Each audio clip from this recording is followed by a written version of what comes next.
പേരെന്താ? എൻ്റെ പേര് കുട്ടൻ. കുട്ടനോ? കണ്ണാടൊന്നുമില്ലോ? സ്റ്റൈലിന് വെക്കണതാ, ലുക്കിന് വെക്കണതാ കണ്ണാട? കണ്ണാട സ്റ്റൈലിന് വെക്കണതാണ്. സ്റ്റൈലിന് വെക്കണം അല്ലേ? മാസ്ക് ഒന്ന് അയച്ചോ കണ്ണാട ഒന്ന് ഊരിട്ട്? മാസ്ക് വയ്ക്കാം. നിങ്ങളെ പേര്? എൻ്റെ പേര് കുട്ടൻ. കുട്ടൻ. എന്ത് ചെയ്യുന്നു? ഒരു പരിപാടിയില്ല, വെറുതെ നടക്കുന്നു. എവിടെ വീട്? വീട് അങ്ങ് ചക്കപ്പാട്ട. ചക്കപ്പാട? ചക്കപ്പാടാണ് വൈക്കളവോ? അല്ല, അത് മരുത ഭാഗം. മരുതവാദല്ലേ? പണിയൊന്നുമില്ല. അങ്ങ് പാലമാട്. സർക്കാരിന്റെ കണക്കിൽ പോലില്ല. പാലമാട് മരുത. പിന്നെ ഇപ്പൊ പെൻഷൻ കിട്ടുന്നുണ്ട്.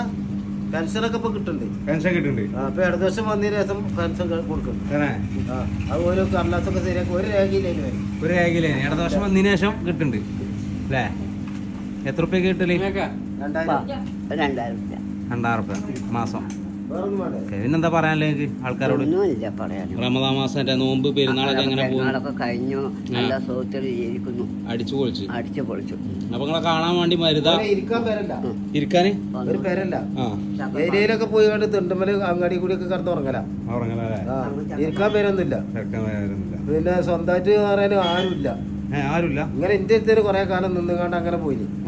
ഇപ്പൊ ഒരു അസുഖവും കാര്യമൊക്കെ ആയപ്പോ അങ്ങനെ അയലിന്റെ തിരിഞ്ഞ് അതിലൊക്കെ നടക്കുക. ഫാമിലി കാര്യമൊക്കെ ഒരു ഫാമിലി ആയിട്ട് ആരുമില്ല. ഒരു അച്ഛൻ മരിച്ചു, അമ്മ മരിച്ചു.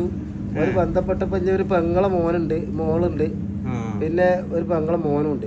ഓരോരുത്തർക്കൊന്നും അങ്ങനെ പോലില്ല. എപ്പോഴേലും ഓലെല്ലാം ആളുള്ള ആശ്രയം. അവിടെ പോയി നിൽക്കും, ഒരു നേരം കടന്നുറങ്ങുന്നല്ലാതെ മറ്റൊന്നുമില്ല. അപ്പൊ അങ്ങനെയൊക്കെയാണ് കാര്യങ്ങൾ. ഫുഡൊക്കെ കഴിച്ചോ? എന്താ കഴിച്ചേ രാവിലെ? ഇപ്പഴോ? ഞാൻ കഞ്ഞി കുടിച്ചു. കഞ്ഞി കുടിച്ചില്ലേ? ആയിക്കോട്ടെ. അപ്പൊ ഇയാളെ കാണണേ ആരെങ്കിലൊക്കെ എന്തെങ്കിലുമൊക്കെ സഹായിക്കുക അല്ലേ? പറഞ്ഞോളൂ, നിങ്ങൾക്ക് പറയണ്ടേ പറഞ്ഞോളൂ. ഒന്നുമില്ല. അപ്പൊ ആരെങ്കിലും കാണണേ മരുത വൈക്കട ബൈക്കൊക്കെ ഉണ്ടാവും. അപ്പൊ ആരെങ്കിലും കാണണമെങ്കിൽ എന്തെങ്കിലും കൊടുത്ത് സഹായിക്കുക അല്ലേ? ശരി കേട്ടോ.